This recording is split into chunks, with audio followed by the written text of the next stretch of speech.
Where did you go to school? And here's your name. What do you think of what's going on right now, mate? These evil little invisible parasites. Satan-worshipping Freemason morons. Do you understand what I'm saying? We're not run by factions. Get the fuck out of Canberra! There are much more powerful international forces in play. Is this pink eye? Is this what pink eye is? I don't fucking know what's happening. I had to actually Google it, neo-Nazi men. Please go outside and look at the moon quickly. It's been crazy, guys, but guess what? It's how it is, mate. Mate, because I want to do it slowly. Well, I ain't spending any time on it. Welcome to the Conditional Release Program, a podcast that delves into the netherworld of cults, crims and con artists. I'm Jack the Insider, otherwise known as Peter Hoisted for tax purposes. And I'm Joel Hill, and in this week's episode, Jack has been sanctioned. What for? Oh yeah, all that shit I did. Yeah. Well, that's my frequent flyer miles with Aeroflot fucked. And we'll be discussing why Jack has become persona non grata in the former USSR in a bit, because he knows why. And it's all about local cookers, and one in particular. But just briefly, if we can just go back to last week's special episode for a moment where we interviewed the courageous Rob Anderson. Yeah. I got a ton of great feedback from listeners, and I've passed that on to Rob with our thanks again for his time and bravery. And thank you, listeners, for listening to what was a very tough interview. Yeah, it was a hard listen, but it was a very worthwhile listen. So look, we're back with another episode, and we've got all your favourites. The Week in Pete Evans, not like he's actually done anything. SovCits be the man, we reach into the vault and find a January 6 cooker, and which Blackhill fuckwit said that, which I don't know. You don't know. You It's a don't know. mystery. That's the whole point. It And we is the remind whole point. listeners that this kind of piss-funny tomfoolery ain't cheap. And ask you, yes, that's you freeloaders, if you can help support the show. The Conditional Release Program is free, and we bring it to you in open defiance of the cast iron laws of economics. We saw a demand, and we supplied it. So where's your invisible hand, listeners, and what the fuck are you doing with it? Leave your genitals alone just for a minute and pay us some money. Do not make a fool out of Adam Smith. And look, if it helps, keep your genitals going, but just use your mouse fingers to pay us money. But in other TCRP news, genuine heroes of the show, Sandy and Soz, have got their own podcast. It's fantastic. It's called Tinfoil Tales. It's on the main feed. Episode 3 is coming out in the next few days. And by going to www.patreon.com/conditional release program, you'll have access to all manner of crazy stuff behind the paywall by making a small investment. And we would like to thank our existing patrons for helping us keep this show sustainable. We love you so much. For as little as $5 a month, and some pay more, you'll have access to all sorts of amazing content and access to us. So hit us up on Patreon if you can. We really do appreciate it. It helps. Yes, please. We do appreciate it. And now it's on with the show. That means it's time for the Conditional Release Program's weekly news.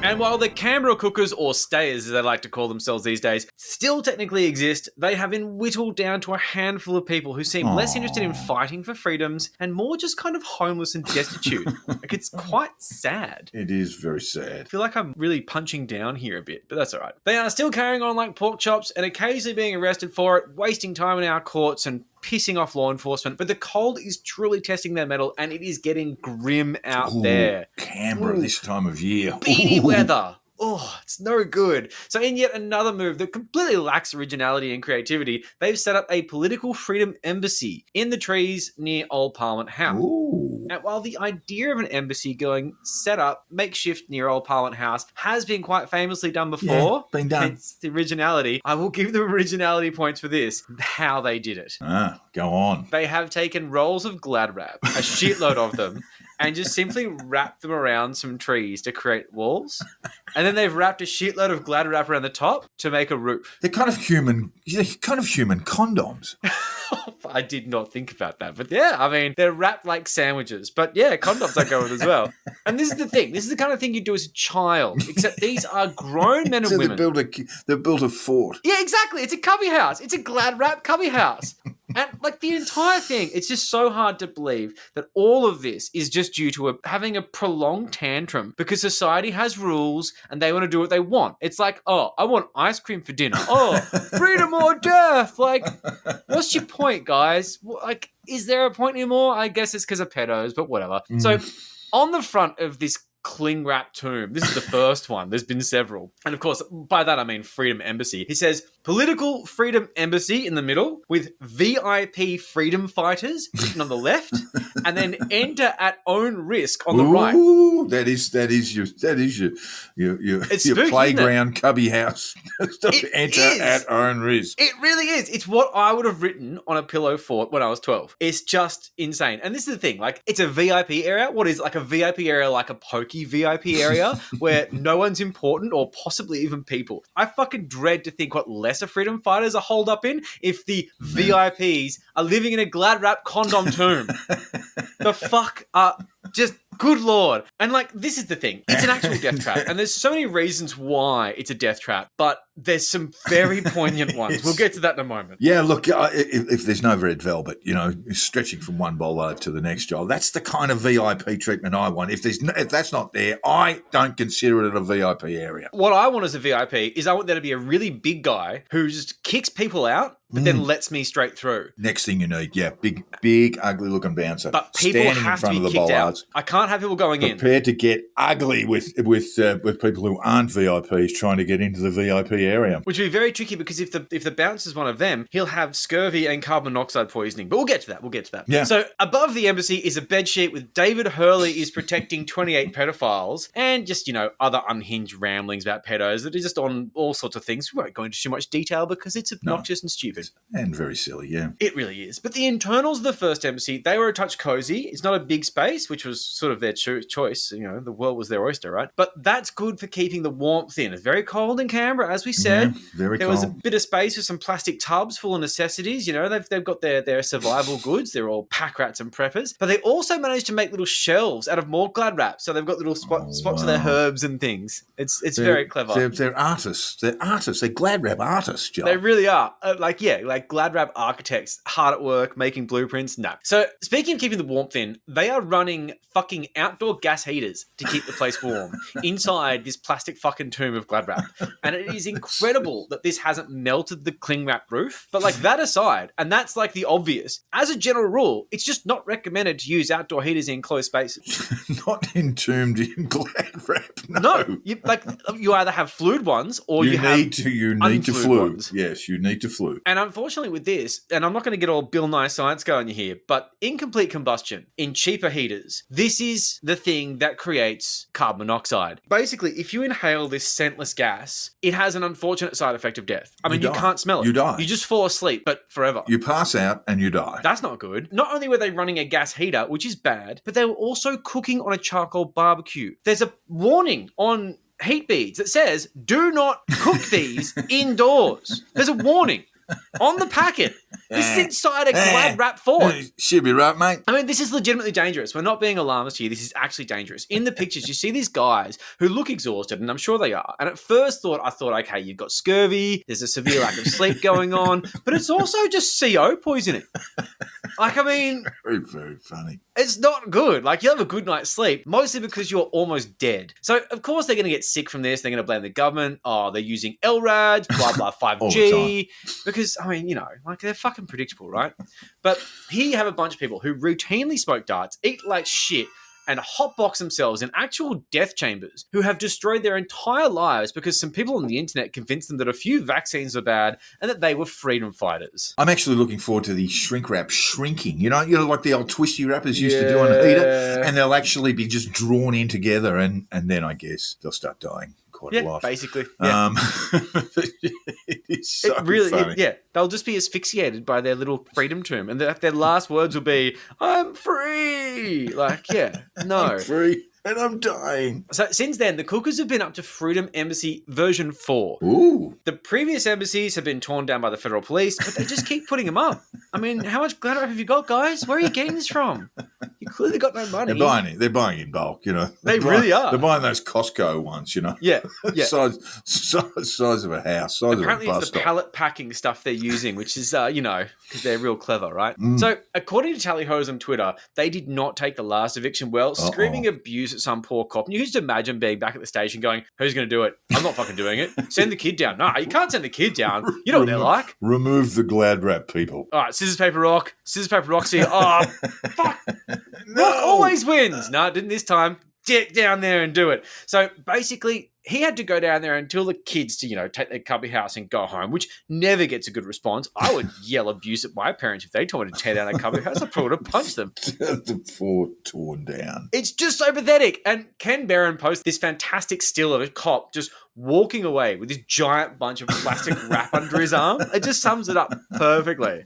God, these people are insane. I know. And it's just the fact that there's 4 of them and they're quite detailed and big, but 4 of them. So in one of the several incarnations of this very temporary freedom embassy, we see yet another charcoal barbecue where an excited woman, and I don't name random cookers because I don't want to give them the attention, she exclaims, they're all a bunch of professionals. They're not losers. They're professionals. There's teachers. There's chefs. None of your amateur glad rubbish going on here. Exactly. There's such a bizarre sense of pride in this. But all of this is happening while she gloats about the steak on the charcoal rotisserie centimeters away from glad wrap walls. I'm amazed they're not melting. Honestly, I'm starting to feel like the idiot because I look at that, but they're not. Maybe they know something we don't. Maybe glad wrap is actually a fantastic building property. I don't know. I don't think so, no. Well, what I can say is that it does appear on face value that the glad wrap is enclosing them in this odorless death fume tomb they've created. And this is all just to avoid the jab. What would you rather? Sit in a fucking carbon monoxide tomb or just get a fucking jab? Well, I mean, they've answered themselves, haven't they? They'd rather sit in the monoxide tomb. This is also to expose the pedophiles as well. Well, that's just it. This is where, the anti-vax movement has gone. It's gone from anti-vaccines to screaming freedom, and now it's pedos, Yeah. It's all they've got left to cling on to, and no one wants to listen to them babble about vaccines, and no one wants to babble. I mean, no one's impinging on their freedom, so now it's pedophilia, something that, everyone sort of dislikes. And also, I like, this is all they have left to cling onto with the cling wrap. Ah, very good. Very good. Did not go unnoticed. Very nice. Thank you. Look, this is very funny, but it's also very sad. And I think we all sort of agree on the fact that this is a cult mentality here, and they literally have nothing else in their lives. They're sort of victims of a huge grift, and these are the foot soldiers, and let's face it, the rubes and the idiots. How long will it take before the Freedom Embassy either blows over,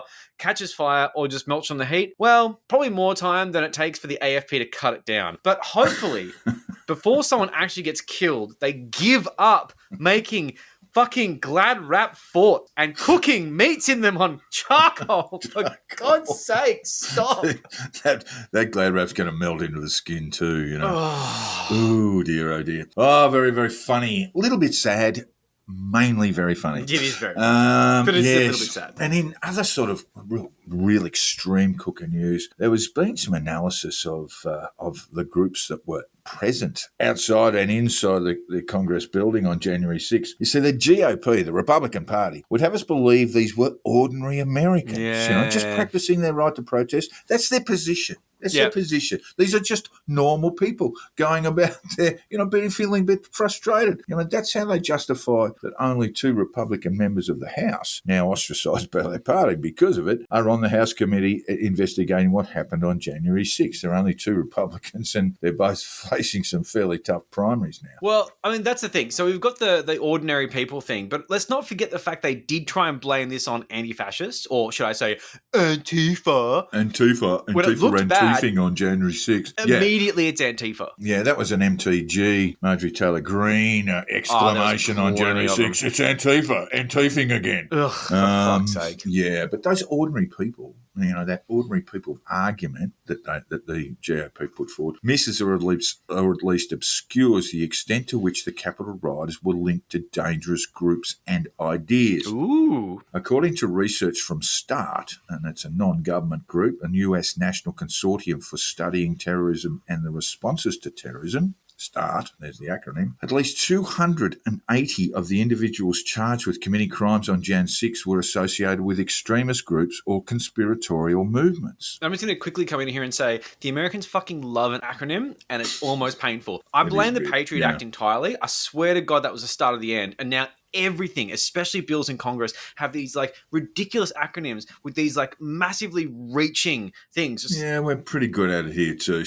We love an acronym in Australia as well, but it's much beloved of bureaucrats and governments. Oh, catchy title. Get past it. But START is, as I say, a non-government group, and they've identified 280 of the individuals charged. So it's not just that there were people sort of milling around, but 280 of those charged with committing crimes on January 6th were parts of extremist groups or conspiratorial movements. And this includes 78 defendants who had links to the Proud Boys, a group with a history of violence, 37 members of the anti-government Oath Keepers militia, 31 individuals who embraced the similarly anti-government and militant views of the Three Percenters movement, and 92 defendants who promoted aspects of QAnon. Considering that we are just beginning to learn about the Capitol defendants and the extent of their conspiring ahead of the riot, both from the Select Committee and from court appearances, these numbers are certain to grow. So there'll be more than 280. There will be literally thousands of prosecutions. The FBI is still trawling through video footage and still charging people here and there. You'd be shitting yourself. So basically, there's 280 identified with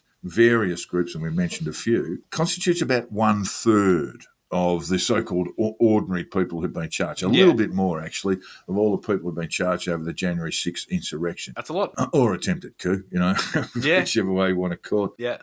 Over a third are members of extremist groups. Some, like Oath Keepers, are well known to listeners. Others, like Super Happy Fun America. You heard of them, Joel? No, that's fantastic, though. I love it. Super Happy Fun America. I want to join. The Woodland Wild Dogs and America First Bruins are not so well known. I'll go through a few more of them if you like. Texas Freedom Force, Texas Three Percenters, American Patriots, Genesee County Volunteer Militia, Fuck, they love People's militias. Rights, State of Appalachia, Yeah. Unknown Virginia Militia. Ooh. That is good. That is in the title. It's like, if you know about us, we need to change our That's name. right. Yeah, that's right. Yeah, we are unknowable, perhaps. I still like Super Happy Fun. I'm about that. That's good. It's quite crazy. And there's this great list of how they're all kind of connected. The Fraternal Order of the Alt Knights, Unknown Skinhead Groups, America First Bruins, we mentioned before, Aryan Nations, the Unforgiven, all linked to sort of white supremacist nationalist groups, good. Proud Boys, QAnon, and they're all linked. That's the amazing thing. Yeah, that's concerning. Yeah. 1/3 belong to extremist groups. That you would think, it's only 1/3, It's not the majority, It can't be that bad. But it is very fucking bad. It's bad. That's bad. Imagine being in a workplace where 1/3 of the staff are extremists. Yeah, just We're massive going to the fascists. footy. Watch the Swannies at the SCG to find around 10,000 of the total crowd are right-wing shit-eels. Imagine that. Yeah, it is pretty 1/3 is a very ugly fraction when it comes to violent extremists hell-bent on causing chaos. I also like the fact that you've just implied that the Swans get about 30,000 to a game. Was that like a backhanded slight? No, it's 30,000. No, I think the SCG takes about 45. They generally get about high 20s, 30s. What do they get at the MCG on a big Carlton game? 50, 60? No, yeah. Carlton Collingwood, 80, 85. Yeah. Just say. I just thought it was a nice little backhanded No, joke. that was my pro Swannies mention, that one. Oh, there. right, okay. And it's a lovely day at the footy. And it would be horrible if 10,000 of those people were, as it turned out, right-wing shit-eels. It would. It would. Although I'd say at least 1,000 are, but that's way less. Yeah, but look, according to the START analysis, many of those 1/3 do as we always kind of thought they would do, and that's moved seamlessly from one extreme group to another, from the Q-aligned groups to SovCits, ultra-nationalists, white supremacists, etc. It's whack-a-mole because, you take one out and then another one comes up and people just gravitate toward whatever's going on at the time. Yeah, but they're spread. But these are sort of influential people within those groups, moving around into other groups and then radicalising people one by one in the space of a day or a morning. I mean, people, this is the other thing that was really stunning about January 6th, that people were radicalised basically in the space of a day, maybe a week. They were upset. They thought that Trump had won and so forth. And then they heard Trump's speeches and they heard Giuliani and they heard this, and then they were ready to go and do things some of them would never have contemplated doing. So many of them were ordinary people who were just completely cooked. And then you had these instigators who made them do things that are going to wind them in jail. I mean, you don't go from normal person to insane rioter unless something extraordinary happened. And this exactly event right. was extraordinary, and that's why we're looking into it so deeply, because it's just so bizarre. It's why it needs to be looked into so deeply, because fascinating. virtually every single one of the extreme right groups in America were represented that day, and they were in the business of radicalising people as they went. Yeah. The emerging view of the January 6th House Committee is that Trump knowingly or otherwise was able to press these people's buttons. And when I say unknowingly, I'm not convinced that he knew the full extent of this, that he's smart enough. I actually think Donald Trump is pretty fucking stupid. That's my opinion. And there's a lot more factors at play, a lot more players involved. There are. Now, ultimately, the House Committee won't lead to Justice Department prosecutions of Trump, but it may in relation to willing shit-eels, I've used that word again, to subvert a democratic election, like Mark Meadows or the treacherous Justice Department wannabe Attorney General Jeffrey Clark, who told Trump, you can send the college electors back and ask them to reconvene in the states. Sure, it's illegal, but why not do it? You know? So Jeffrey Clark, sure, it's illegal. You are going to jail, Mr. Clark. Fuck. And he was the one who basically tried to unseat acting Attorney General, which is Rosen, and basically just undermining him and secret meetings with Trump and all this sort of stuff. Really bad. But what the House Committee will find, and it is again what we kind of already knew, the protesters broke into the Capitol building are not ordinary people. No. They were vicious extremists, and every single one of them who can't cut a plea deal is going to jail, and some for the rest of their lives. I'll do anything for you. Money. Just tell me what you want me to do. And the Conditional Release program is proudly brought to you today by Russian Foreign Minister Sergei Lavrov, the baddest motherfucker on the planet. Foreign Minister Lavrov is not only orc-like ugly, proving once and for all that in life you get the face you deserve, but he's sad. Aww. And he's sad because he's been sanctioned. Aww. He loved to travel the world and bring Vladimir Putin's message of peace, love, and strontium poisoning to the globe. But now he can't because the West thinks he might have knocked off a bit of gear to cover the cost of his renos at his Dakar on the Black Sea. Aww. That third tennis court and helipad ain't going to build itself, you know. That's what I say all the time. Sergei may never see the Eiffel Tower, which he thinks is a bourgeois Meccano set. The White House, Trump won, and Sergei has the emails from Julian Assange to prove it. Or call in the bricklayers at the Brandenburg Gates to finish what they started in 1961. Walls make better neighbours. Yeah, too true. Why, he can't even masturbate over the image of Julie Bishop's legs anymore, which used to keep distracting him from agreeing with Vlad to roll out the tanks and make like it was 1942 all over again. The Russian Foreign Ministry, just say da, and we'll let you go. Psych! I think one of the first things it says within the Constitution is all laws within all... And with the soothing sounds of easy listening protester for freedom and smashing tellies, Thanos Paniades wading gently across our Port Melbourne piers, it means it's time for Which Black Pill Fuckwit Said That? The quiz show that asks, just how many fuckwits are there? And when does the culling start? Can't we at least start enforced sterilisations? Yes, food for thought, Joel. Yeah. And if you're successful in today's show, Joel, you'll win a pair of underpants laced with Novichok. Oh, good. Pull them on and feel the comfort. Yeah. Comfort that's quickly replaced by intense fever, itchiness, shitting in that fine underwear before a hideously painful death. The real victim of the undies. Fortunately, a man who likes beer as much as you do can quickly remove the poison from your system, flushing it out through the urinary tract after necking 12 cans of cherry plum beer or whatever the fuck you're drinking right now. Pure blonde. So you'll be all right. You'll be all right with the Novichok. Of course I will. You'll shit that fine underwear, that new underwear that you've got. Which is upsetting. It's hard to find good underwear these days. It's troubling, but it's troubling. It's not going to kill you. I'm a troubled guy. Just keep drinking that cherry beer. And today's questions are all listener contributions, which is an excellent thing. I think it's our very first time.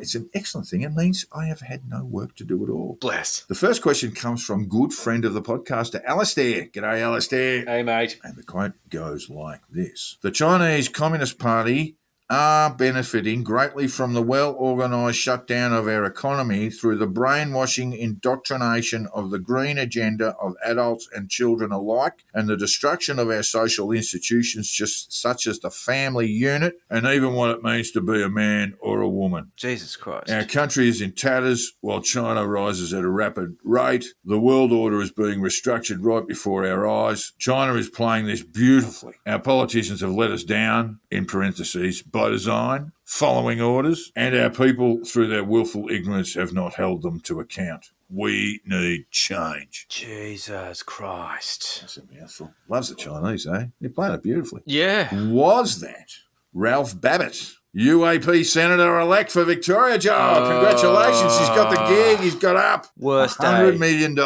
and we've got Ralph Babbitt. He's to the thank for worst. He sucks so much. And going back to Kyle Mitchell, going back to all the bullshit that he's just been wanking on about, he's obsessed with Klaus Schwab. He's going to be such a pain in the ass, and I cannot believe he can speak freely in a room that's got no defamation laws. Anyway, let's move on. Oh, no, congratulations for his... He can go fuck himself with a spiky tree. I mean, good work, mate. Enjoy that champagne, you absolute flog. You Enjoy the colossal Comcar. flog. Enjoy the Comcar. I hope you Look, this is the other thing. Once they sit in those big red seats, Joel, they go, oh, this is nice. I Yes. quite like this. I'll be Well, home. enjoy it for 6 years because you're not getting back in, dickhead. And Clive will be on the phone to him all the time saying, don't do this, vote this way. And Ralph will go, I am a human man. And That's it. And I will make my own choices. And then he'll cease to become relevant. I'm a free man in the Senate. That's one of the possibilities. Ralphie Babbitt, UAP Senator-elect from Victoria. Good on you, Victoria, you bunch of fucking idiots. Yeah, Queensland are the heroes this time, assholes. Or was it Marjorie Taylor Greene? Trump is the only one that can save us from China if only he won the election. Yeah. Or was it Teeny Weeny Malcolm Roberts? We need to unite the freedom movement behind one nation. Not the UAP, not those bastards. No, Splitters. No. Yes, exactly. Splitters. Or was it Rod Culleton? The writs have no seals, so thus they are unlawful. Not dumb enough to be Marjorie Taylor Greene. Malcolm Roberts doesn't really speak. Maybe. I'm going to go with Rod. No, Joel, no. This is Ralphie. This is Ralphie. This was Ralph. This was Ralphie. This is the kind of shit he talks about. Oh, my God. So I thought Ralph had deleted so much of his social media that no one had any skerricks left. But, Well, yeah. thank you, Alistair. Yes, and I can confirm that it was, in fact, Ralphie Babbitt. And the Chinese Communist Party are... collective now's not his go. The Chinese Communist Party are benefiting greatly from the well-organised shutdown of our economy. So he's kind of normal, you know. Yeah. Oh, this is what we've got to look forward to, isn't it? Yeah, well, look, you know, there is this sort of idiot's wing in the Senate, and he'll just take up a big spot there. Yes, he will. Yes, he will. And hopefully he goes in 7:30 report ill-advised and is destroyed by whoever's hosting at the time. and needs the jaws of life to be removed from the seat afterwards. Oh, completely. You'll just put my head in first. You know, Imagine Laura Tingle just eating him alive. I relish at the thought. Yeah, well, I'm very sad about that. That's very sad about that. Looks like those underpants may not come your way, but 2 out of 3. I reckon you're still there. Yeah, it's lower dose. This is a beauty. It comes from bosom buddy of the podcast, Ben. G'day, Ben. Bless your Thank heart. you for this. Thanks, Ben. And here it is. And why their due process rights are being so flagrantly and horrifically violated. Flagrantly and horrifically violated. That's very good. Was that her pussy smells like Chanel No. 5? Gabrielle Coco Chanel? Just like Gwyneth Paltrow. Yeah, I didn't put Gwyneth's not in this list, but Gabrielle Coco Chanel, the founder of Chanel, and I think also the scent Chanel No. 5. Very nice. Oh, was it? Her pussy smells like napalm in the morning. Marjorie Taylor Greene. Jesus Christ, Ben. Smells like victory. Or was it? Her pussy smells like Vladimir Putin has been down there on the growl. Candace Owens. Oh, Jesus Christ. Or was it? Her pussy smells like cordite and spent 9mm rounds. Laura Burbot. Oh, wow. Yeah, it would too. Look, just for the record, I don't see these before they were put into the script, and I'm going with Candace Owens. No! What? MTG again. Really? Stupidity knows no bounds. No. Yeah, due process rights being flagrantly and horrifically violated. And she wrote that and didn't say it, right? No, there's actually a speech. I was sent a speech from Ben. Thank you very much, Ben. And she clearly says fragrant. Ah, fantastic. Well, if you can't make a terrible, terrible mistake in the text, you've got to really make sure you clearly fuck up in speech. Yeah, she loves the smell of napalm in the morning, Joel. She does. There you go. And this our final one. Looking like you'll still be wearing those old undies with the holes in them with one of your nuts hanging out of it. This is really sad for you, Joel. Liz will relate to But that. look, see how you go with this one. And this one comes from a long-time listener, a Patreon and sometime contributor, Phil. Thank you, Phil. And this is we've spoken about the Netflix series Stranger Things many times before. Those episodes hold a lot of clues about what's happening in the skies and what's on the horizon. God, okay. Seems like it's happening in real time. Is it though? Yeah. I haven't seen the series, so I'm a little bit blind there. But which gibbering paranoid fuckwit gibbered that? Was it gibbering paranoid keeping fear alive so the money keeps rolling in, Monica Smith? Yeah. Was it gibbering paranoid, holy fuck, have you seen the price of Bitcoin? Better get on the grift again, Pete Evans? He's been listening. Was it gibbering paranoid, angry at clouds? Sir, I'm afraid the FPOS machine says your accounts have been frozen due to charity fraud, Dave O'Neiggs. Yes, they have. Or was it gibbering paranoid, if you're not going to put on a mask, can you at least put on some shoes, you fucking deadbeat cunt? Mitchell Orville. I don't know who the last one is. I'm going with Dave He's O'Neiggs. just a hideous anti-vaxxer from a little while back, and he and his Instagram influencer partner were ordered out of a Gold Coast hotel. Brilliant. And they got into, I'm not going to wear a mask. And they said, well, can you at least put some fucking shoes on? Excellent. Is it Dave? Anyway. It is! Well done, Joel! He loves his clouds. He does love his clouds. He's all about his clouds. Yeah, well, there you go. So, I don't know. I think you've just won half of the underpant. And I'm going to get sick, but not a lot. No, yeah. You'll drink your way out of it. Yeah. I'm sure of that. I'm already starting. Yeah, there you go. You've got to get that bladder just rolling through a schedule there. But that's enough of those multiple choice questions. They're messing with our minds. There's only one truth, sovereign truth. Free man on the land truth, or free man living in a van down by the river truth. They're SovCits. It's their world. We only rent it. And that's why it's time for SovCits v. the man. We fired you, we sacked you, we dismissed you as what? As garbage, because that's all you are. You're a criminal, you're a traitor, and you're going to the biggest barbecue in history. So from Christmas dinner to you are the dinner. Thank you. That's what I'll go with. This week in SovCits v. the Man, we are diving into the vault and going back to a January 6th prosecution from September in 2021. It even goes as far as back as June. 54-year-old Pauline Bauer, a pizzeria owner from Pennsylvania, found herself in front of U.S. District Court Judge Trevor McFadden, who was, as a side note, actually appointed by Donald Trump, doing her absolute best to go to jail and stay in there for as long as possible. Good on her. So Bauer was indicted June 4th on various trespassing charges, typical of Jan 6 rioters. I'm not going to go into a list, it's huge, but nothing like seditious conspiracy. There's none of this crazy big jail term stuff. Court reporter Scott McFarlane described her in court as a uniquely and profoundly self-destructive episode where Bauer faced low-level charges and was unlikely to face much jail time, if any. And this is despite being captured on film at the Capitol saying this. We want them out here. You bring them out or we're coming in. Bring them out now. They're criminals. They need to hang. Bring her out. Bring Nancy Pelosi out here now. We want to hang that fucking bitch. Bring her out.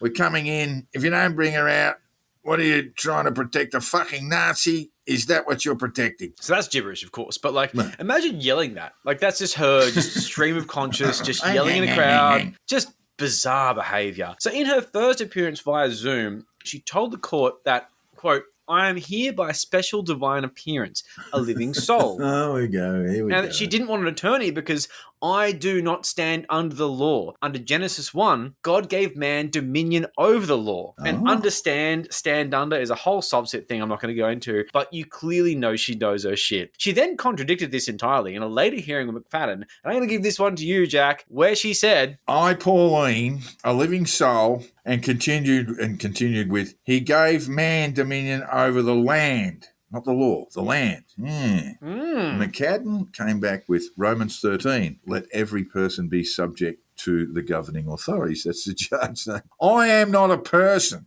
Bauer insisted while claiming to have diplomatic immunity in appearing as a self-described friend of the court. I'm a friend of the court. Just popped in. Just popped in. How is everybody, by the way? Amicus, Everyone good? Amicus, mate. Don't worry about it. So this is the thing. Like, I mean, I'm almost impressed with the hubris, but being amicus doesn't work if you're the defendant. Even then, that doesn't somehow give you this bizarre sense of diplomatic immunity. And also, you can't just go into court and say, oh, well, these charges don't stick. I'm not a person. Oh, I'm friend of the court. It is a great strategy, though. Anytime a cop pulls me over, I'll be like, oh, I'm sorry. I wasn't speeding. I'm not driving. I'm not even a person. And they'll say, I'm sorry, sir. Have a good night. That's what they'll say. So due to her absolute inability to behave normally by video, the judge said, this is a quote, Ms. Bauer was removed from the video proceeding due to her inability to show calm and decency to the court. Seems reasonable. She was then ordered to appear in person, and this eventually resulted in her being thrown in jail for refusing to accept the conditions of her release. She's going really well. But it's just like Monica Smith. It's like an American Monica Smith. She's actually trying to go to jail here. So the judge did throw her a lifeline at the last minute. I'm going to let you read this because it's great. And this judge says to her, last chance, are you going to follow my orders? She replies, Judgment Day is going to come for all of you who are making money of mankind. Ooh. And the judge replied, I'll take that as a no. Yeah, I'll just no. Just no. So Bauer was then taken back to jail where she languished for months on a charge that may have only been a slap on the wrist. Bauer is a classic SovCit and she's serving up this kind of bullshit to the court on a regular basis. This is a snippet. And I had to choose it carefully because, to be honest, I could have done this for minutes. It's a beauty.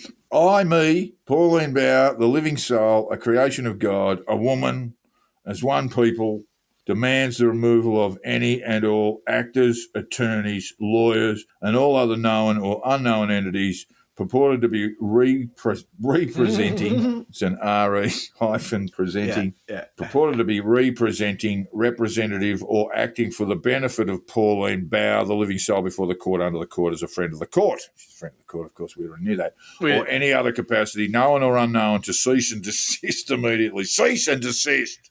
Now. It's gibberish. It's poetry, though. It's gibberish, but it's also SovCit poetry. Beautiful. She had paragraphs of this. I had to pick a bit because otherwise it would be this SovCit hour with Pauline Bauer. Does get a little tiresome. Can't have that. That's right. You'd all get bored while I'm here, like, having the greatest time of my life, just cracking mangoes and talking shit. So, due to her refusal to follow the conditions of her release, she has been in pre-trial detention from September 17th last year. Yeah. She's done 9 months. In March, she begged for her freedom, saying, I was wrong not to agree to your terms. You were. She said, appearing via video from jail. My father suffered a stroke. My sisters are overwhelmed. I just wondered, I hope I wasn't out of line. She's basically saying, I just wondered if you would consider my release to home confinement so I could take care of my father. And McFadden declined her request, which I'm going to say is kind of sad. I mean, like, she's one of the funniest people I've seen in this sort of SovCit sort of scenario, but she's also just a victim of this fantasy MAGA cult bullshit that made her believe that she was above the law due to some SovCit cheat codes she saw on Telegram. And it's just, like, fundamentally incredibly depressing. I mean, she can't take care of her dad, for fuck's sake. She's run the old, I hope I wasn't out of line by saying judgment is coming your way, Judge. Yeah. But look, I've had a bit of a chance to think. It is one of these places where you do get a time for self-reflection. Got a bit of time for reflection, yeah. and just wondering if you could let me go. And the answer was no. And after months of detention, legal wrangling, McFadden told Bauer, frankly, for your sake, I'd like to get this tried. I'd like to give you an opportunity to make your case. And finally, after a year of procedure and about 9 months of detention, nearly 10, Bauer's trial is set for July 5th this year. And I mean, let's just face it, even though she's done the penance and she's begged for freedom, what could possibly go wrong? I've got just 2 words, Joel. Van and river. It's happening. If she's lucky. Oh, look, I was really wrong not to agree to your term. In hindsight. I still haven't worked it out yet. And if you haven't worked it out, keep asking the question. And keep looking for the answers. Because it's irrelevant. I received a text from a colleague at the Oz late on Thursday night. I had made the list. And I clicked the link he sent, which looked suspiciously like some virus-riddled spam. I thought, it was a joke at first. But it only took me to the website of the Russian Foreign Ministry. And having only a passing knowledge of the Russian language and scanning the odd geometric shapes and backwards letters of the acrylic script that I've always thought were made up. Have you always looked at acrylic and gone, that looks a bit made up? It's Lego pieces. It's all bullshit. Anyway, backwards. I made no sense of it. All I knew was that there was a list and I was on it. It ended up being a Russian ministry sanctions list. The Russian Foreign Ministry has declared me and 120 other Australians Russophobic, placed us all on a stop list, and are now forbidden entry to the Russian Federation on an indefinite basis. Aww. And this followed a list of 180 prominent Australians sanctioned by the Russian Federation 3 months ago, not long after the invasion. In a column at the Australian last Friday, I wrote, I may now never know the joys of walking Russia's endless tundra, flying Aeroflot, dangerous business, or drinking cold purple soup. It's not bad. I'm not Russophobic, which is an odd term that literally means a clinically diagnosed fear of all things Russian. I have no problem nor any disagreement with Russia's 145 million people, just those few Russians who run the place. If I was going to be put on a list for any particular irrational fear, I would have said spiders. I'm kind of scared of Russians, but that's a whole other story. Mainly spiders. It's spiders with me. They kind of scare me. They're pretty intense. In reality, it was an especially random list, and while I'm proud to be on it, there are a great many journalists, including some friends, who are actually reporting on Russia's invasion of Ukraine in Ukraine, who have gone unsanctioned. And one dear friend I worry about every time I see him wearing a flak jacket with the word press embossed on it, and it's not a problem. It's not Avi Yemeni wearing a press T-shirt he bought on fucking eBay. Right, it's serious business. He and others are covering the war in Ukraine, often in parts of Ukraine where Russian artillery and missiles are raining down. Yeah, and he and others reporting from Ukraine in terrifying circumstances were not on the list. And while other journalists around Australia called and expressed disappointment, they weren't on the sanctions list, which is very funny. I mean,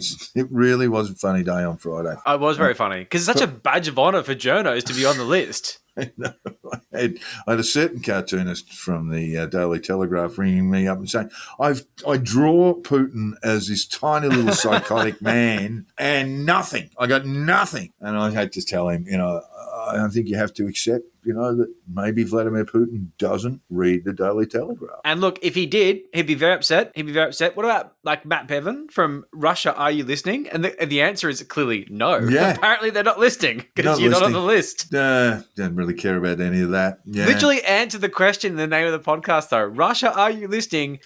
Well, according to this list, no. Sergei Lavrov, it does not listen. No. And Vladimir Putin does not listen. There's a list of 121 Australians that included Ida Buttrose, Gina Hancock, and Andrew Forrest. It also included the head of the ADF, General Angus Campbell, and South Australian Premier Peter Malinauskas was the only politician on the list. The majority were journalists. And one thing I've learned from this is a comparison of Peter Malinauskas and Vladimir Putin. Peter Malinauskas is buff. Yeah. That dude's got muscles. He'd kick Vlad's ass. He would. Kick Vlad's ass. He would.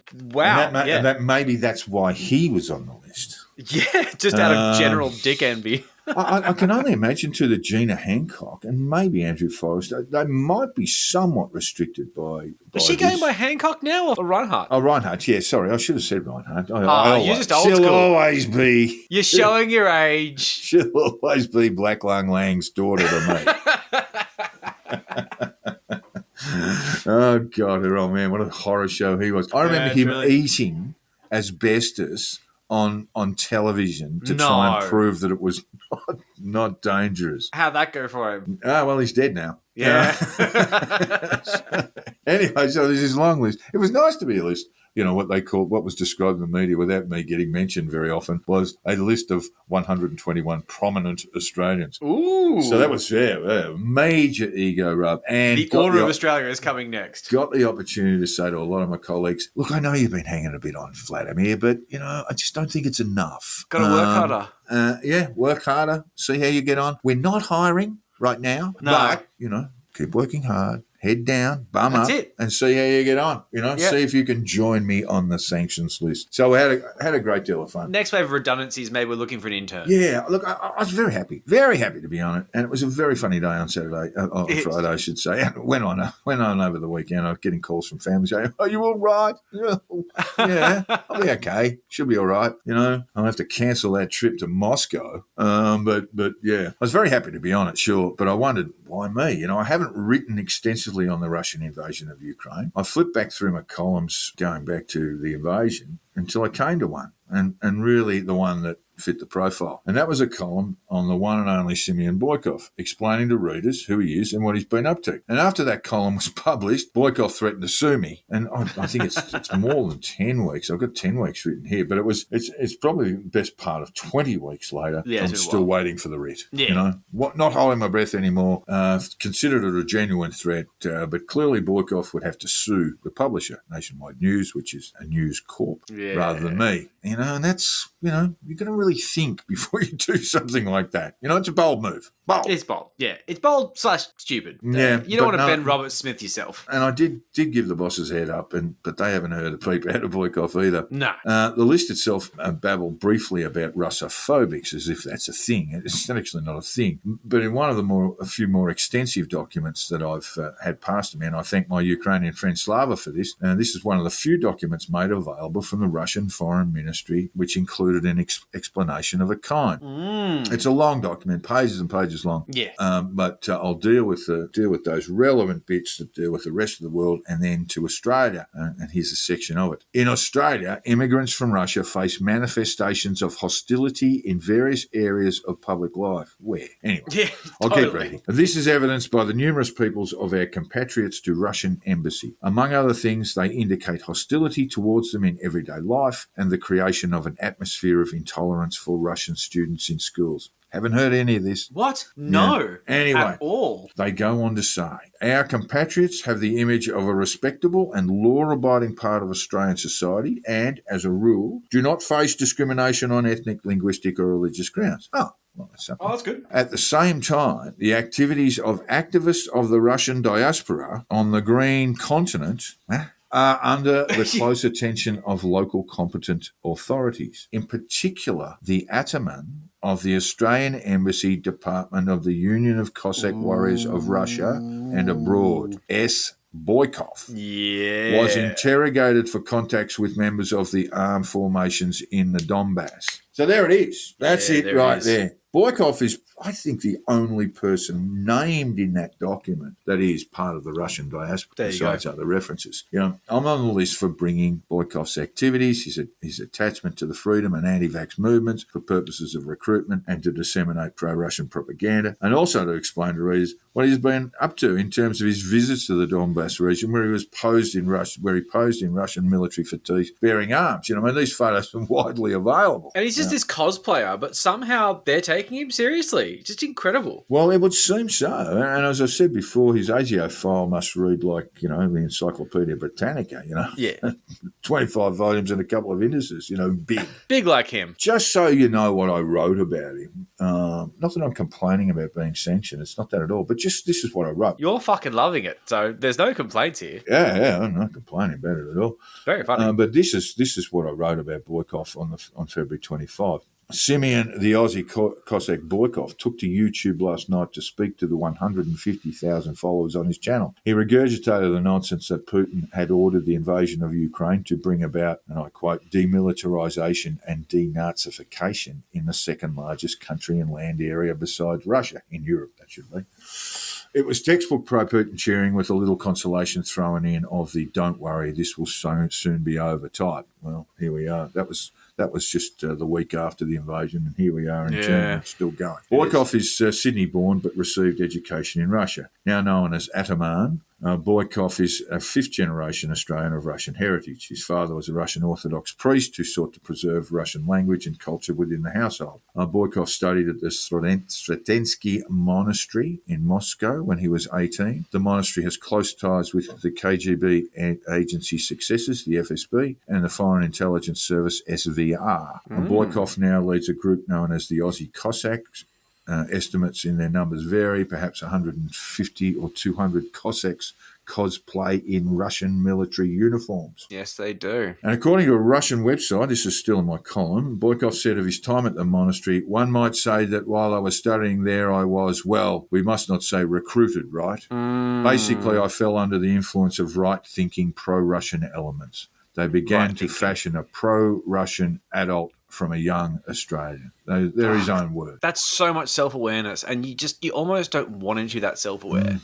But he is. Years later, Boykov told the Russian news service Vigliad, I consider myself a proponent of a strong state.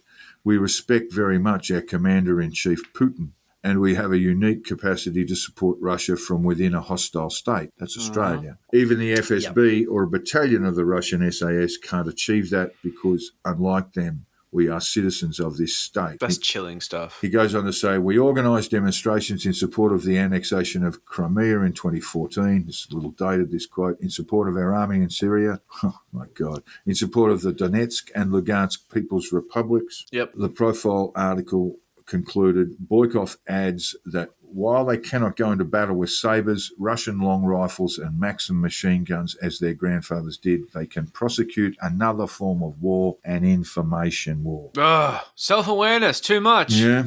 This information war has seen Boykov enter the fray at anti-vax and anti-lockdown rallies. This is to my column. He sneers at police and calls for protesters to film the police and waltzes around rallies with a FTP sweatshirt. Film the police. His frequent rants often relate to criticism of the police and associated rhetoric that Australia during the pandemic has denied citizens fundamental freedoms. The talk has found favour in the so-called freedom movement, and Boykov's following and his support within the broad movement has grown. There was talk too that Boykov would run as an independent in the recent New South Wales by-election in Strathfield in Sydney's West, but when the ballot papers were printed, Boykov was a no-show. Yeah. And as I wrote on Wednesday, this is in referring to a column that I'd written about some external influences, not in Australia, about pro-Putin activists in Europe. Boykov was present in federal independent MP Craig Kelly's parliamentary suite on 8 February when Kelly signed in a delegation of protesters. Yeah, no self-awareness there. Craig Kelly, zero self-awareness. Simeon Boykov, come into our parliament. You fucking idiot. All of this through the reps entrance. Just, and I go on to conclude all of this, and presumably a lot more is known to our intelligence agencies. We must have faith and confidence that the agencies will act appropriately and always in the national interest. In another time and in different circumstances, many, if not all, the Aussie Cossacks would find themselves cooling their heels in internment camps, but that is not the solution in the here and now. And so that's it.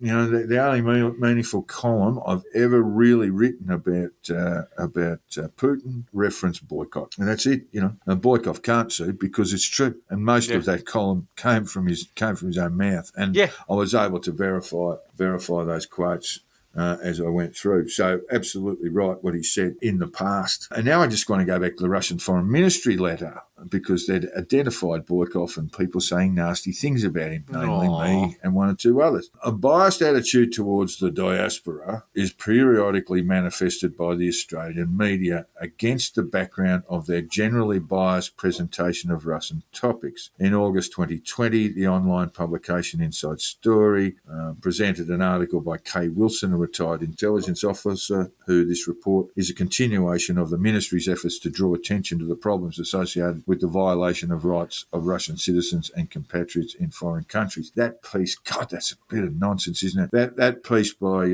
Kay Wilson, that was the one that basically quoted at some length Simeon Boykov had said about his early days at the monastery in Moscow. Yep. And it goes on to say the Russian Foreign Ministry pays close attention to these issues in its work. As the analysis shows, since the publication of the previous report, not only has there not been any noticeable improvement in the situation in this area, that is Australia's relations with its Russian immigrants, but the situation has worsened many times over. The characteristic problems that compatriots faced in a number of countries that have persisted over the past years have been supplemented by the shocking total discrimination against Russians, including diplomats, in connection with the special military operation carried out by the Russian Federation not a war, not an invasion, a special military operation carried out by the Russian Federation to denazify and demilitarize Ukraine. They're still saying that? Oh, my God. Yeah, they do still say that, and that's where it Embarrassing. is. Now, Boykov, as many of our listeners will know, is in jail. Aww. He is awaiting sentencing after pleading guilty to 2 counts of breach suppression order, and we've reported on that in the podcast in previous weeks. We won't go into the circumstances of his offending on this occasion because you sort of start opening up what the suppression order is all about. We don't want to do that. But it follows a long history of conflict with police, allegations of domestic violence and abuse, and a financial mess, including non-payment of loans to finance companies. Yep, grandma. But he pleaded guilty. That's the main thing. He pleaded guilty to 2 counts of breach suppression order. Yeah. And that's a big takeaway from his appearance in Berwick Court a month ago. And maybe he pleaded guilty because he thought he might be granted bail, but the magistrate denied bail. He was a very angry magistrate who basically ordered Boykov from the court and in handcuffs out to Silverwater Jail. Special exit. Yeah, denied bail, sending him to HM Silverwater for a month before his sentencing. Boykov may be released time served when he returns to court in July, or he might get a longer stretch. I mean, the fact that he's gone away means that he's going to be sentenced to at least a month. Someone's pissed off. I mean,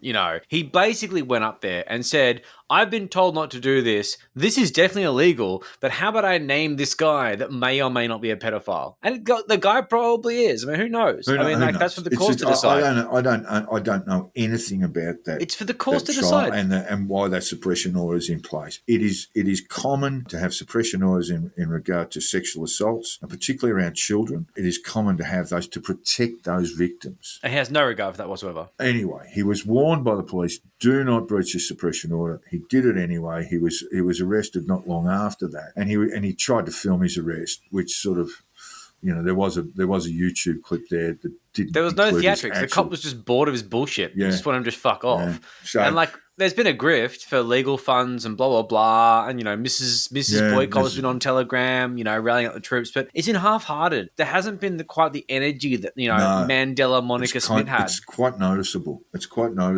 I mean, look, when he did go to jail, he asked his supporters to contact the police with welfare checks. Yeah, they love the welfare check. Which actually took police off, actual public safety staff. Yeah. And that was made, and that information was provided by the police to the magistrate, who got upset with that. Backfired completely. Then he turned up in the court and said, and the magistrate said to him, I can see that this YouTube clip, which breaches the suppression order, and it's actually a publication which breaches the suppression order, the way the law says it, I see it's still up. And Boykov replied, well, if I get bail, I can take it down. I haven't had a chance to take it down because I was arrested straight away. So basically, you're trying to extort me into giving you bail. Yeah, it was blackmail the court. It was brutal. brutal. You're trying to blackmail the court. Take the prisoner away. Yeah. See you later, asshole. I'll take sentencing. And of course, proving the fact that someone else has his password. All of his videos got taken down, not by some sort of YouTube takedown or some sort of federal court thing. They took down the videos, and now recently they've started being re-uploaded. So there's all sorts of backhanded nonsense going on. There's all sorts of things that are happening. We don't know, but what we do know is this guy's a shifty motherfucker. He's in jail, and there are people who are working his behalf outside of jail to basically keep his legacy alive, capitalize on this incident, and make the most of what is, never let a crisis go to waste. Yeah, well, we'll let our listeners know how Boykov gets on during sentencing. Oh, of course. For an offence like this, and with a fairly long list of antecedents, and I'm not necessarily talking about criminal prosecutions, but he has been extremely busy with law enforcement for the last 6 months, put it that way. Yeah. That will not serve him well. He will have to basically go cap in hand to the court. Otherwise, he could be looking at a sentence of perhaps another 6 to 9 months. That's my view. Probably shouldn't say that because it is in process. The sentencing is under consideration at the moment. Yeah, but anyhow, all of that stuff, all of his activity with the police, all the fact that he's pleaded guilty to an offence under Australian law, that appeared in the Russian Foreign Ministry's letter. No, he's not sanctioned. Now, nor does it include any mention that Boykov has allegedly, and I say that loosely, give the term loosely, harassed Ukrainian Australians attending church. There's film of it. He actually will, and films it himself, rocking up and annoying people just for going to their churches. He's proud of it. It's disgusting. So there it is. I've been sanctioned for having a crack at Simeon Boykov. I mean, I'm not a fan of Vladimir Putin, and I probably, Vladimir probably doesn't know who I am. No. I wish the feeling was mutual, but that's what I've been sanctioned for. Having a crack at Simeon Boykov and explaining to readers of the Oz who he is. Yeah. I'm not complaining about it. In fact, I'm rather proud of it. But those who wondered, and many do, if Boykov is an intelligence gatherer for the Russian government or one of its police apparatuses, like the successor to the KGB, the FSB, those people might wonder a little less now. I'm wondering less now myself. He's definitely hooked up. And someone thought Boykov was a fantasist. I mean, he does do this cosplay stuff. I thought he was too until this. Yeah, he might still be one, but his links to Putin's Russia are there for all to see. Yeah. He is, if the Russian Foreign Ministry is to be believed, the ataman of the Australian Embassy Department of the Union of Cossack Warriors of Russia and Abroad. God, that must make his dick hard, though. He must love that so much. Yeah, you're not going to need the really big business cards to get that printed on, too. Those real big motherfuckers. Or just small print, but it's hard. You don't want to be too small. And this is the problem, you see. So on this podcast and in Two Jacks, where we wonder about what Putin is up to, it's a $64 question, and everyone interested in what is going on around the world is wondering just exactly what he's up to. And I'm no Kremlin watcher, I'm an amateur Kremlin watcher. Yeah. And I have no particular expertise or experience in analysing what Putin's objectives might be. But those with academic and intelligence backgrounds are starting to come forward and saying, well, this is what we think he's up to. And so it is really, really worrying. Some of those are speculating Putin has much, much larger objectives, and it might be speculation, but it is informed speculation, and is all we have to go on. And those people are saying that what Putin is interested in is not limited territorial gain, perhaps a sort of land bridge between Crimea and Russia through Donbass, as many others have speculated. Real experts in both Russian military capability and Putin's adventurism claims he wants the lot, all of Ukraine. Here we go. This means a protracted war that will last years, ultimately crushing Ukraine and bring the world to its knees by weaponising the supply of the 3 Fs, food, fuel and fertiliser, creating both a more lasting global food shortage and a deeper, more enduring energy crisis at once. Right. There are solutions to this, but they can't be done quickly, particularly that around fertiliser and energy. Yeah. They can't be rolled over quickly. In the end, Joel, I looked at the GDP figures for Russia today, and in the first quarter, negative 14. 14. Fuck. The Russian economy has contracted by 14% since the invasion began. Jeez. If that's sustained, basically Russia will be on its knees by this time next year. That is a recession of... Oh, that's depression. That's depression. Yeah, it is. That's just not two quarters of negative growth. That's prolonged negative and exaggerated negative growth. Yeah. So, negative 14. The fact is that sanctions haven't really hit Russia hard yet on the streets, but they will. They will. And so we do have this sort of game of chicken going on with Putin saying, I will basically destroy food supply around the world, or do my best to, into Africa and the Middle East, etc. If you don't lift sanctions, and if we don't lift sanctions, they're basically headed towards economic disaster, and it's just a matter of who pulls up first. Guy's a fucking madman. That's my reading on it. Anyway, it's not hyperbole to say that in those circumstances, which are coming to the world in one shape or form anyway, these food, energy crisis, fertiliser shortages, it just depends on how bad they're going to be. And Putin's longer-term objectives, will be that millions will suffer, many will die of starvation. This is going to happen in the next year, regardless of when the conflict in Ukraine ends. This is going to happen. Many will die of starvation and disease, and billions will be cast into poverty. That's going to happen. It just depends on how many. Oh, yeah. And the narrative aside it is going to be completely jilted. Yeah, so I'm sanctioned and I picked a side. Pick a side, folks. It really is one of those moments, where you got to pick a side, and I'm happy with my choice. I'm just upset I didn't make the list.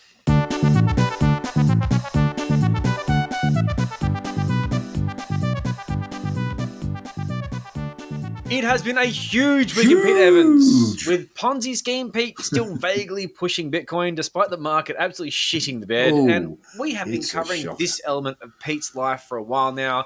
Since the Bitcoin dip, he's gone a bit quiet and going hard on the one remaining income source he has left, which is hawking $1,500 a night per person retreats. Some of them involving amazing looking food, and some of them just involve starvation. He's a bit like that, it's one or the other. Take your pick. Eat like a king or eat like nothing. Did I say one remaining income source? I'm sorry. No, he's back on the sales circuit. He's pushing one of the few remaining affiliate partners he has left, which is water filters. I'm sure the people who make these are completely fluoride pilled. He's only dipping his toes at the moment, though, because I'm absolutely sure he's looking for more shit to hawk. But after the TGA slapped him, he's going to be a little bit careful because the most popular thing to flog are supplements. But there's no Z-Stack affiliate sales for Pete. Not on your Nelly, Pedro. You have been warned. He's been a little bit snookered. He has. He's been sanctioned. He's in that fine class of people along with Jack the Insider. So we have seen the pump and dump of Bitcoin and other crappy cryptos go exactly to plan. Let's face it, rich whales with huge balances have used these media opportunities, these personalities on social media to get working class investors to throw their money into a huge unregulated cesspool market, which they can manipulate until the cash is gone and they had most of it. It is stunning how these conspiratorial types don't see the huge conspiracy behind the crypto scam. It's staring you right in the face. But the thing is, these people aren't conspiracy theorists. They don't join dots. They're not clever. They're just fucking rubes who believe anything they're told as long as it's said through some kind of anti-authority mouthpiece. I mean, look, who would have expected, crypto to collapse like this? I mean, every single fucking sane human being on the planet, basically, had predicted this. We predicted this about a year ago, Joe. Well, yeah, through some very interesting times on the crypto market where a lot of people made a lot of money. See, look, if it was like one of those like fiat currencies or it was backed by a government, I get that, but it's not. But it could also be pegged to the value of gold. It's not. But it could also just be pegged to the value of the graphics cards that are in machines that are generating these dumb fucking coins in the first place. That would at least be some kind of guarantee. But no, there's nothing. Not even that. So here we are. It's just a shitload of people who've lost money. A shitload of them. And a lot of them being very normal people who just saw this get-rich-quick scheme and thought, I have to do it. I've got a bank and I can throw some of it at that. I mean, that's what people like Musk did. Yeah. Well, I mean, Musk did well from his Bitcoins. He's apparently still holding, but God knows whether he tells the truth or not. Investment firms like Goldman Sachs and BlackRock, they would have done just fine. I'm sure a lot of big firms bought big Bitcoins and sold at the right time. Oh, but Pete, he's not in the club. And in crypto, there's definitely a club. There are whales who move the market. And Pete, you're just not in the club. He's not in the club. You're not on the Telegram group. It's a select few. Hasn't been invited. Has not been invited. He's not used to that. He's usually invited. He is, yeah. Footwear or no, it doesn't matter. So while a few of you listeners may have done all right of the digital tulips, it is becoming quite clear that Pete's had a bad run of it. I'm speculating here, but he's been pushing Bitcoin to his followers for some time now. But while he's been part of the pump, I don't think anyone told him about the dump. He's not in the club. It'll never go down. It'll never go down. No, it can't. It's the future. It's going to $500,000 a Bitcoin. You're a fucking rube, Pete. And the thing is that you are still trying to make other people join you on this cross. Ooh, that's bad. Why would you do that to people? I find it so hard. Peace, love, and financial ruin.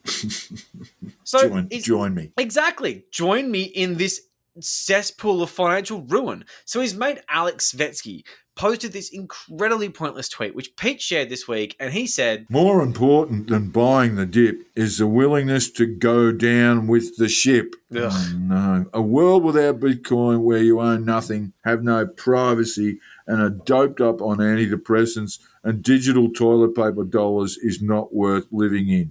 Bitcoin or nothing. Yeah. Wow. Yeah. Wow. I mean, for starters, Alex, calm your tits, because Bitcoin isn't forcing people to take antidepressants. And in fact, a lot of people choose to take them due to crippling depression because, they have the freedom to do so. Man, when I was pilled, I was in my early 20s, I thought SSRIs were going to kill us all. Here we are. not so much. Not so much. Aside from your complete lack of understanding of mental health, and that should be expected because you're a Bitcoin shill, you also wedge yourself into the whole WEF nonsense about owning nothing and having no privacy. Don't think we didn't notice that little hat tip there, my friend. Yeah. It was clever, but it wasn't subtle. You think Bitcoin is going to change that? You are absolutely fucking deluded. Bitcoin and other smart contracts further entrench private ownership concepts, and the Marxists who are screaming from the rooftops to abolish property rights, for right or wrong, are condemned by you fucking morons as Antifa and communists. You agree, you idiots, but you're a fucking rube being played by bigger puppeteers, and you don't even know your place in this. I know. And this is why no one respects you. I mean, you talk absolute nonsense. The only thing that you offer people is some get-rich-quick scheme. And I tell you what, if they sold at the peak, they'd be very happy with you right now. But now, people are losing money. And the reason why is because of this bullshit. Yeah. Quote, more important than buying the dip is the willingness to go down with the ship. This is the bullshit that makes the whales able to pump and dump currency while working class people are paying for their private jets. You know what? Get fucked. This is the entire mindset of someone who wants to share in the pain of the downturn after being promised the world and then having their investment just tank. And this is because throughout a prolonged period of market freefall, cunts like you told them to never sell under any circumstances, while whales were just moving money around. And yes, extracting it for fiat currency, because that actually buys you stuff like toilet paper, you cretinous fucking lump. Yeah, so Bitcoin, which is fundamentally meant to be a currency that became a commodity because people are stupid and greedy, has tanked. And now you're pivoting from Bitcoin will make you rich to Bitcoin will make you free.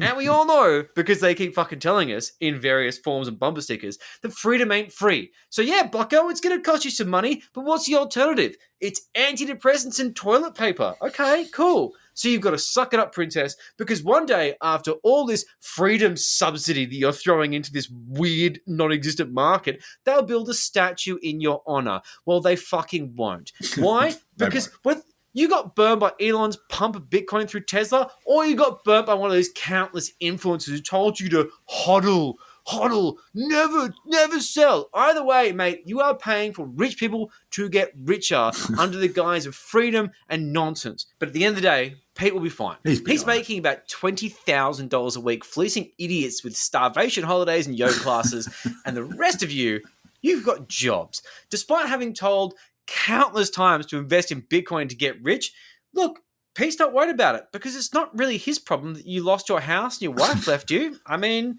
you know, buyer beware, caveat emptor, go fuck yourself. But keep holding. Hodling. I hate it. I hate it. Yeah. I don't know about those $20,000 a week weekends, Joe. I don't reckon they're happening all that often. Nah, I'm looking. They're happening. Yeah, He's doing good. That depresses me. And you've been listening to the Conditional Release program with your host, Jack the Insider and Joel Hill. If you haven't already, hit the subscribe button. And if you've enjoyed our bullshit, throw us a 5-star review on your podcast app. Jack can be found on Twitter at Jack the Insider and Joel at Crunchy Moses with a K. We've set up a Facebook page you can find fairly easily. And I must say, I did set up my Twitter handle a long time ago, but I didn't think I'd be putting it at the fucking back of a podcast. Promoting a podcast, easier said than done. And please share the episode. Do something to help us get numbers.